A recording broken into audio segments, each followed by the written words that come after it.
if any of our devoted Leaguebound fans have been following me on Twitter, I did release a tweet about 2 or 3 months ago stating that wherever Victor Wembanyama is headed is where my NBA fandom will follow.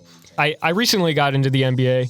That's the reason I'm a producer here, not the expert. I originally wanted to pick an expansion team, but there hasn't been an expansion team, and there probably won't for a while. So for now, I really, really, really like Victor Wembanyama. He's my favorite prospect we've ever covered, and he's probably going to be my favorite player coming in the NBA. Why is this guy doing so well? That is very scary. Leave that man.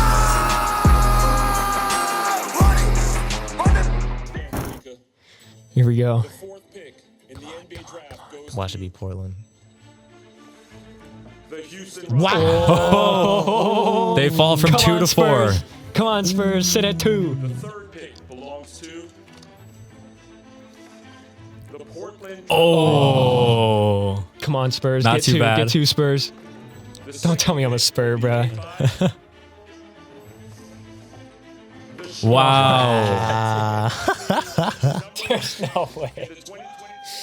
Oh my gosh, bro, emoted. That's crazy. He is hype. And he should be. They've got Jeremy Sohan, who's a great defender. He can shoot the ball a little bit.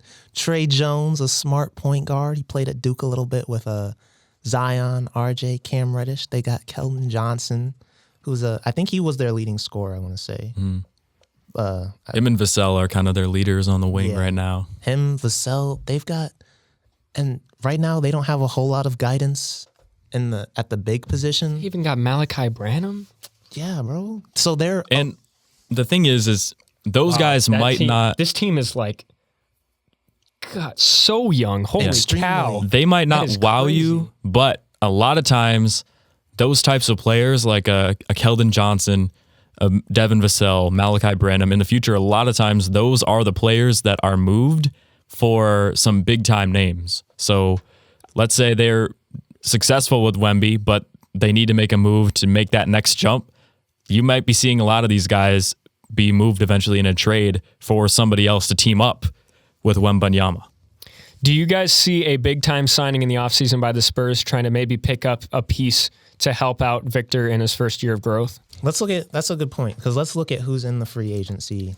Because I can't imagine that the Spurs don't have a lot of salary cap with a roster like this. I mean, their highest paid guy, they have 2 players that are making over $10 million, and that's... Do you guys think the Spurs could be a place that goes after Kyrie Irving, potentially if he leaves Dallas? I don't know, because I feel like with the culture they have, Pop, I think he I don't know if he would want Kyrie, just because of where I feel like he'll kind of throw off the balance of where the team is at and where Kyrie's at in his career, and also his play style, because Pop is known to be a coach who's like, let's swing the ball, let's let everybody get there, as much touches as they can. And Kyrie, he's a little bit more of an ISO guy. So Yeah. that wouldn't be the first place I would expect him to go, but anything is possible in the league. So That lineup, though, Kyrie, let's say Vassell or Branham is starting next year. You've got, what's his name? Keldon Johnson on the wing, someone at the 4, and then Victor at the 5. Not a terrible lineup. It's got potential, but it's still very young. I do want to point out, though, like you talked about, a lot of their guys who are free agents this year or would be on a contract year are just some of their younger guys who are on restricted contracts, like Romeo Langford, Trey Jones. And some of their unrestricted free agents include Bates Diop, Gorgie Jang, guys who don't really make a whole lot of impact on the squad right now. So it doesn't look like they might have some cap space, but it doesn't look like they'll be freeing up a whole lot more. Mm-hmm. Their team payroll rank, I will say, is 30th in the league, which is dead last. Which means... So they probably could go out and get... They can pretty much go out and get anyone they see fit. How about this? We've heard rumors of James Harden wanting to go to Houston, but now that they don't get that number 1 pick with Victor Wembanyama, maybe he ends up thinking, I'll finish my career playing for Coach Popovich. Maybe James Harden and Victor Wembanyama duo, potentially. Potentially. Could be interesting. Russ is also a free agent. And you know what? I'm warming up. I'm warming up to it already. It didn't take a lot, but like, you know, It It just just happens. You got to it believe just feels in the team. it feels weird when you see a team and you're like, all right, that is going to be my team for the time here, knowing at least Brody's going to until an bleed in expansion. silver and black. I will say, I had originally thought that when an expansion team does come out, I will probably still end up joining them because I do like joining fan bases that I can just kind of like, I don't know, not feel like I'm just jumping into something that I'm not already a part of, or you know, not a part of the building of the culture. You know, I grew up a Cubs fan. I grew up a Chiefs fan. You know, I was born a Husker fan, so it's just kind of, I feel like it's got to be one of those things. But for the time being, I am a Victor Wembanyama and a Spur. All right. I'll charge my laptop. I'm looking at some of the other notable free agents here that I could see signing with the Spurs. If Draymond doesn't accept that option accept his player option with the Warriors, yeah. I feel like that could be something interesting. I mean, I know he's more of a defensive guy, but I think just the stuff that he could teach Wemby from a defensive perspective, from a defensive perspective, and Wemby has much better tools than Draymond. So I would kind of like to see him there. I think he could kind of fit in with the Spurs culture. All right. Very interesting Southwest division in the Western Conference in the NBA. You've got the Grizzlies, Mavericks, Pelicans, Rockets, Spurs. So obviously the Grizzlies, one of the best teams in the West, as long as John Morant is on the court. Dallas, Luka Doncic right now, one of the best players in the league. New Orleans, when Zion was healthy, was one of the best teams in the Western Conference. Houston is young and up and coming, but they just got the 4th pick. And now San Antonio, with potentially the biggest ceiling player, maybe even more than Luka, now with Victor Wembanyama. That is going to be a very interesting division to watch the rest of the way. Yeah. But that Southwest division is like you said, it's looking pretty juicy, pretty interesting. And I think you look at how quickly Luka started taking over the league. I think Wemby can do something similar. So it might not take long before both of these teams are.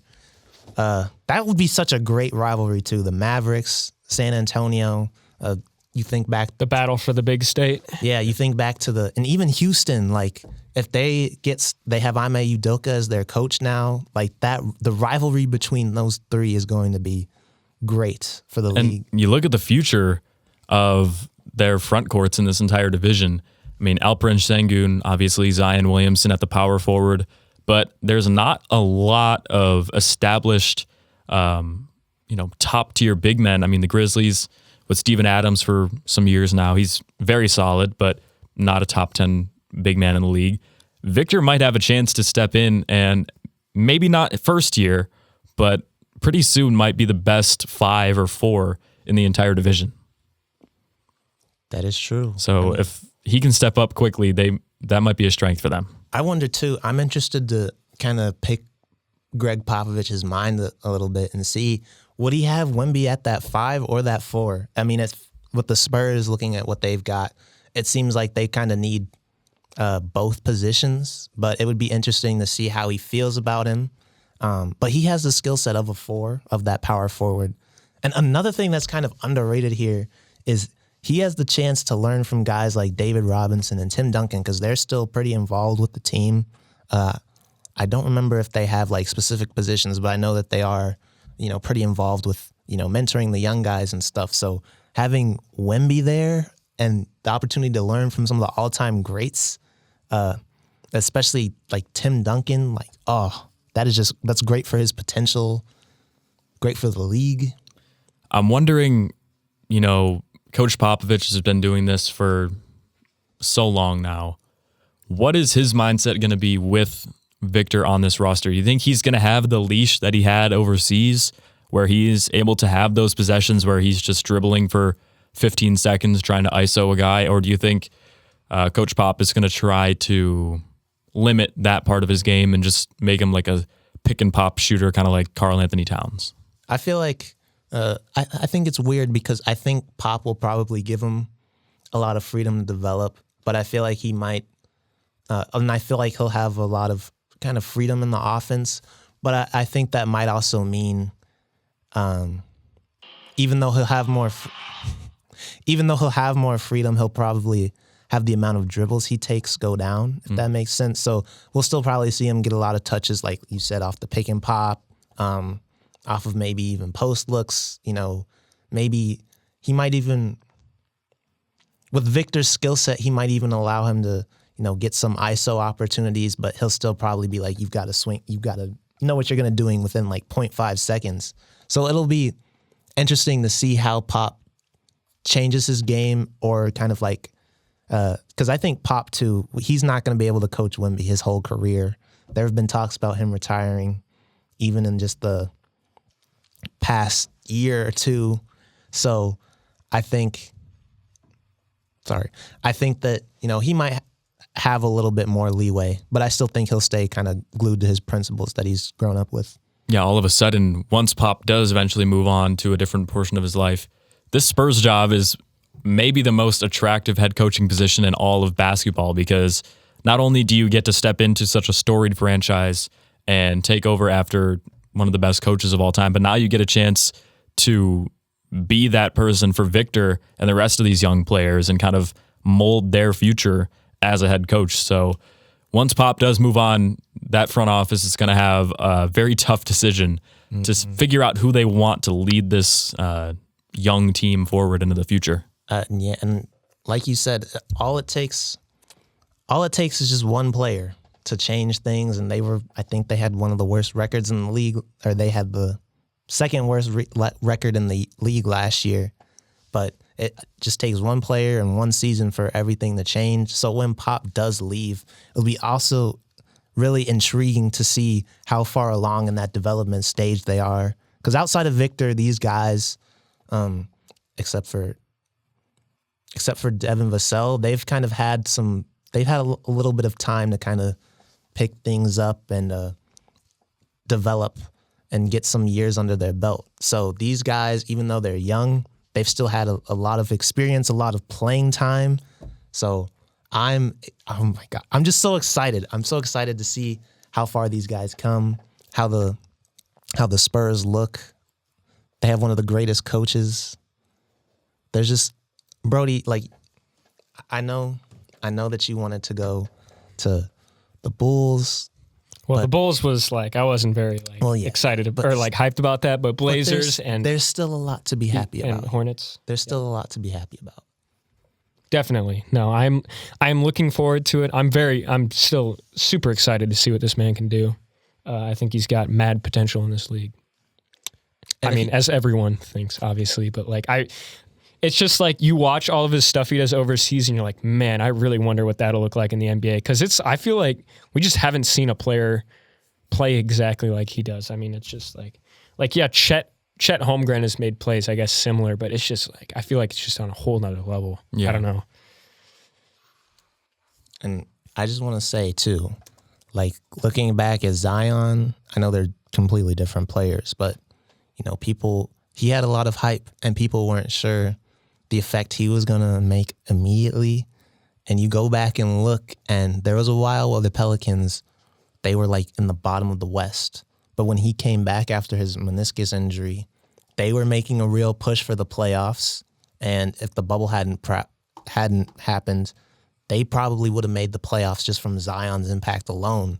And I think Wemby's the same kind of player where he can make them an immediate play-in / playoff team. Do we want to move to the weekly takes now? Oh, we can.